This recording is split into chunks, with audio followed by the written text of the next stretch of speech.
Good morning, dear student. I am Aftosh sir. Today I will teach you class 10th mathematics. Student class 10th mathematics में हम लोग आज chapter number 3 pair of linear equation in 2 variable को revise करेंगे। Okay, इसमें जो topic remove हुई है वो है क्रॉस मल्टीप्लिकेशन मेथड। ओके, तो क्रॉस मल्टीप्लिकेशन मेथड हमको जो है cross multiplication method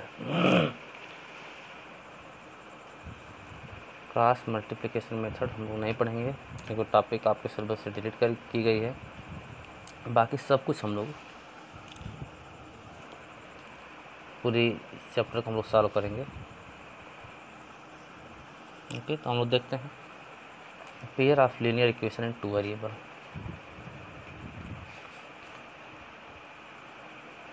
okay, 2 linear, अगर हम इसकी डिफिनेशन की बात करें तो 2 linear equation in the same 2 variables are called a pair of linear equation in 2 variable.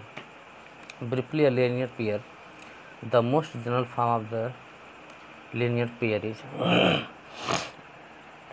ठीक है, पेयर ऑफ लीनियर इक्वेशन मतलब लीनियर इक्वेशन का पेयर, जिसमें कितने पेयर का मतलब 2, ठीक है, 2 इक्वेशन। कौन सी इक्वेशन? लीनियर इक्वेशन, ठीक है, जिसमें कितने वेरिएबल हो? 2 वेरिएबल हो। ओके, इसका मतलब कि वह किस फॉर्म में होंगे, इसका मीन्स हुआ कि वह इस फॉर्म में होंगे a1x plus b1y plus c1 equal to 0, a2x plus b2y plus c2 equal to 0। देखिए पेयर है क्योंकि वहाँ पर लिखा pair of linear equation. Pair का मतलब 1, पेयर का मतलब कितना होता है? 2 इक्वेशन। लीनियर है क्योंकि देखिए हाईएस्ट पावर कितना है? 1 है। ओके, और 2 वेरिएबल भी हैं, कौन कौन से? x और y। यहाँ जो a1 b1 c1 a2 b2 c2 ये क्या है? कांस्टेंट है। क्या है? कांस्टेंट। क्लियर? अब इसके बाद हम लोग देखते हैं जो नेक्स्ट टॉपिक आती है, अ pair of linear equation in 2 variable can be represented and solve by the graphical method, algebraic method. इसको हम 2 वे से सॉल्व कर सकते हैं। जो pair of linear equation 2 variable होता है, ओके, उसको रिप्रेजेंट या सॉल्व करने के लिए कितने वे हैं? 2 वे से कर सकते हैं। एक ग्राफिकली मेथड है और एक एल्जेब्रिक मेथड है। तो ग्राफिकली मेथड क्या होता है? ग्राफ बनाना पड़ेगा। The graph of the pair of linear equation in 2 variable is represented by a pair of line. ठीक है, जितने लाइन होंगे, जितने इक्वेशन होंगे उतने लाइन होंगे ग्राफ में। ओके, और अगर हम ग्राफिकली करते हैं तो कुछ कंडीशन इसकी है।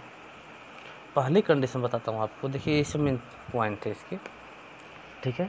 अगर हम ग्राफिकली रिप्रेजेंट करते हैं तो कुछ मेन पॉइंट है। वो मेन पॉइंट क्या है? इफ़ द पेयर, जो दोनों लाइनें हैं, जैसे सपोज करते हैं कि मान लेते हैं क्या है? ग्राफ है। अब ये क्या कर रहे हैं इसमें? If the pair intersect at a point then that point is unique common solution of the 2 equation. In this case the pair is consistent. ये सपोज करें हम यही दोनों पेयर हम ले लेते हैं, ठीक है, जो हमने राइट किया है a1x plus b1y plus c1 equal to 0, a2x plus b2y plus c2 equal to, जो हमने राइट किया है, ये कितने लाइन को रिप्रेजेंट करते हैं? 2 लाइन को। ठीक, एक लाइन को ये, एक लाइन को ये रिप्रेजेंट करता है। तो हम सपोज करते हैं कि एक लाइन ऐसे जा रही है, ये इसको मानते हैं हम इक्वेशन 1, मान लीजिए इक्वेशन 1 की लाइन है, और एक लाइन कुछ ऐसे जाती है, इक्वेशन 2 की है, और दोनों यहाँ पे क्या करते हैं? इंटरसेक्ट करते हैं। अगर ऐसी कंडीशन आती है तो वे क्या होंगे? कंसिस्टेंट होंगे। क्या होंगे? कंसिस्टेंस। कंसिस्टेंस का मतलब कि इनमें एक कॉमन, एक पॉइंट क्या होगा? यूनिक होगा। क्या होगा? यूनिक। इससे मतलब कि अगर 2 3 हम ले लें तो ये 2 3 क्या है, इस पे भी 2 3 है, इस पे भी 2 3 है। ओके, तो हम कह सकते हैं, फिर से सुनिए इसको, if the pair intersect at a point, जैसे यहाँ पे पेयर क्या इंटरसेक्ट किया एक पॉइंट पे, that point is the unique common solution, तो उस पॉइंट क्या कहेंगे, यूनिक कॉमन सोल्यूशन कहेंगे of the two equation. In this case the pair is consistent, तो ये पेयर क्या है, कंसिस्टेंट है। ओके, सेकेंड पॉइंट जो है, सेकेंड पॉइंट में क्या कर रहे हैं,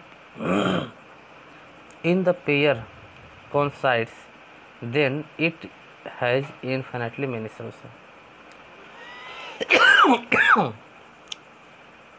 coincide का मतलब ये होता है कि अगर एक लाइन ये क्या है, ए बी है, ठीक है, एक लाइन, और यहीं इसी पे कोई दूसरी लाइन क्या है, सी डी है, क्या है, सी डी है, तो उसे हम लोग क्या कहेंगे, कोसाइड्स। ठीक है, इससे कितने सोल्यूशन होंगे, इनफाइनाइटली मेनी सोल्यूशन होंगे। In this case the pair is consistent. और लास्ट वाली केस जो होती है, if the two lines are parallel, अगर दो लाइनें पैरेलल हैं, सपोज करते जैसे यहाँ पे क्या था, इंटरसेक्ट की हैं, अगर दोनों दूसरे क्या होती हैं, पैरेलल जाती हैं, तो इनके कोई सोल्यूशन नहीं होंगे, और उसे हम लोग क्या कहेंगे, इनकंसिस्टेंट कहेंगे। क्या कहेंगे, इनकंसिस्टेंट। ओके, मतलब अगर एक जगह इंटरसेक्ट कर रहा है तो उसके यूनिक सोल्यूशन होंगे, वन सोल्यूशन होंगे। ओके, और यदि जो है कि एक ही पे दूसरी भी लाइन उसी लाइन पे है, तो उसे क्या कहेंगे, इनफाइनाइटली मेनी सोल्यूशन।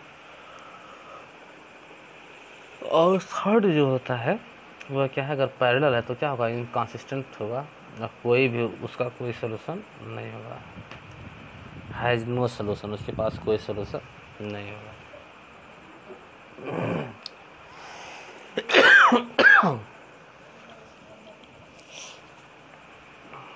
क्लियर।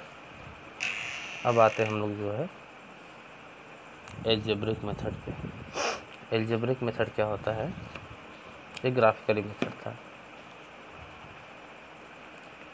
ठीक है।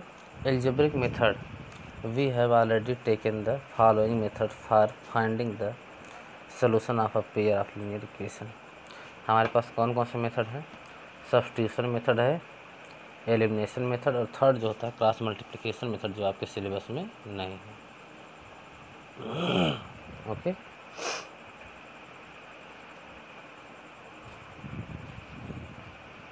देखते हैं हम लोग इसको,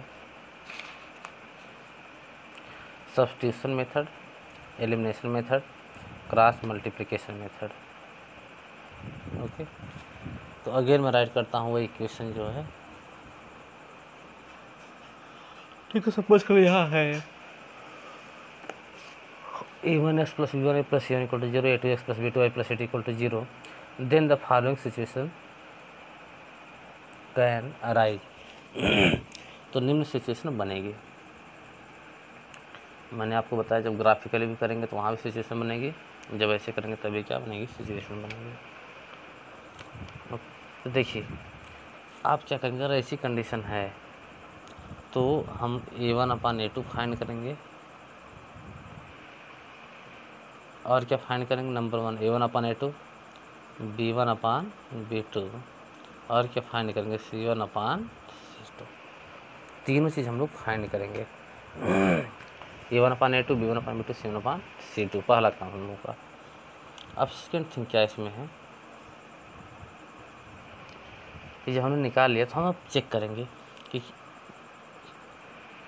क्या चेक करेंगे, कि जो a1/a2 है नॉट इक्वल टू b1/b2। अगर a1/a2 b1/b2 के इक्वल नहीं है, in this case the pair of linear equation is consistent. Clear. अगर not equal to a1/a2 not equal to b1/b2 है, उस केस में जो है उसे क्या कहेंगे, कंसिस्टेंट कहेंगे, संगत। ठीक है। और सेकेंड थिंग, और यदि जो तीनों इक्वल हैं, A1/A2 equal to B1/B2 equal to C1/C2, अगर तीनों इक्वल हैं इसका मतलब उससे कितने सोल्यूशन होंगे? इनफाइनाइटली मेनी सोल्यूशन होंगे। ओके। और जो थर्ड पॉइंट है इसमें क्या कहता है कि A1/A2 equal to B1/B2 not equal to C1/C2।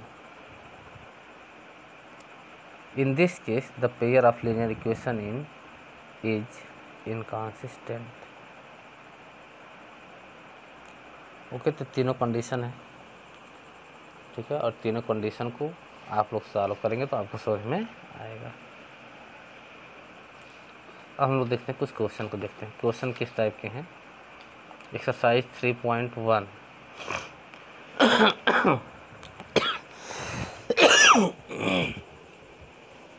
Exercise 3.1 में क्या है? Aftab tales his daughter, Aftab जो है अपने डॉटर से कहता है कि 7 years एगो,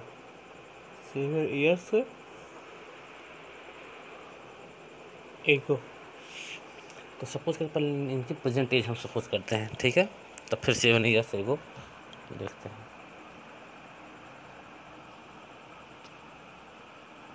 late the present age of Aftab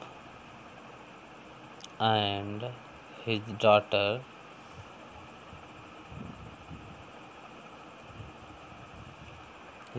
B X and Y। हम सपोज कर लेते हैं कि आफ्ताब जो है कितने साल का है? 1 साल का है, और उसकी पुत्री जो डॉटर है वो कितने ईयर्स की है? Y ईयर्स की है। ओके, अब क्या कहे हैं कि 7 year एगो, तो 7 साल पहले, तो इसका मतलब हम 7 ईयर कम हो जाएंगे। ओके, 7 years एगो आफ्ताब एज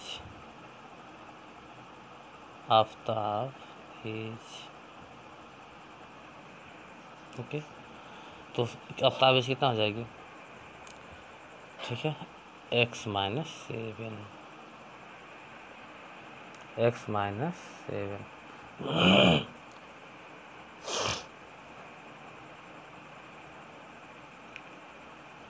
X - 7 और हिज डॉटर एज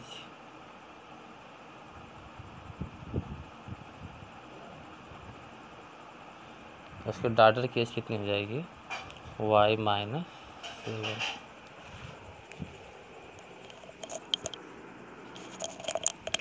हेलो जी, गुड नाइट। हाँ ठीक, अभी फ़ोन करिएगा आधे घंटे बाद, थोड़ा वीडियो बना लें, हम वीडियो बना रहे हैं। ठीक, आधे घंटे बाद फ़ोन करिएगा ना। ठीक, श्योर।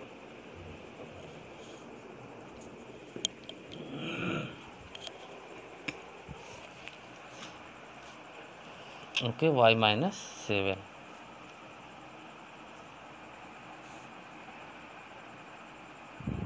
ओके, अब क्या कहता है? According to question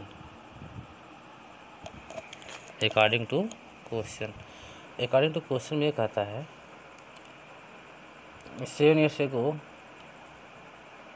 7 years ago Aftab was 7 times as old as were then।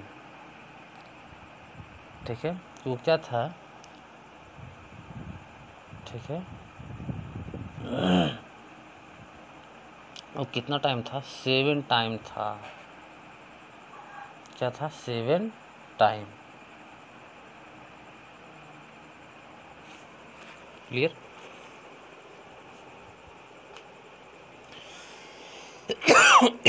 तो यहाँ पे हम लोग जो है अकॉर्डिंग टू क्वेश्चन में क्या होगा, x माइनस 7। देखिए सिंपल सा मैटर है कि उस वह जो है आफ्ताब की एज क्या होगी, हमेशा ज़्यादा होगी, तो वह क्या होगा, इसका 7 टाइम है, मतलब x minus 7 equal to 7 y minus 7, y minus 7। इसको क्या करेंगे, सॉल्व कर देंगे।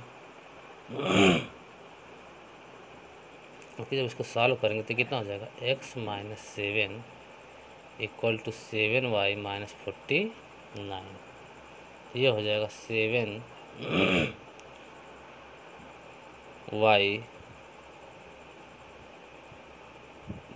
Minus x equal two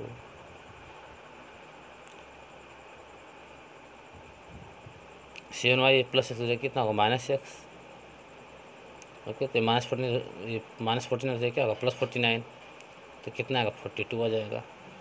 equation number हमारा क्या बना, 1 बना। क्लियर। इसी तरह से क्या बना लेंगे, सेकंड बना लेंगे। इसमें कुछ है नहीं विशेष, कुछ है, ठीक है। और ग्राफ के भी क्वेश्चन मैं बताऊंगा आपको, ठीक है। ऐसे में तो हमको इक्वेशन बना के छोड़ देना है इसको, ठीक है। अभी एक इक्वेशन और इसमें बनेगा, ठीक है, तो आप लोग उसको बना लीजिएगा, कोशिश करिएगा कि बन जाएगा, ठीक है।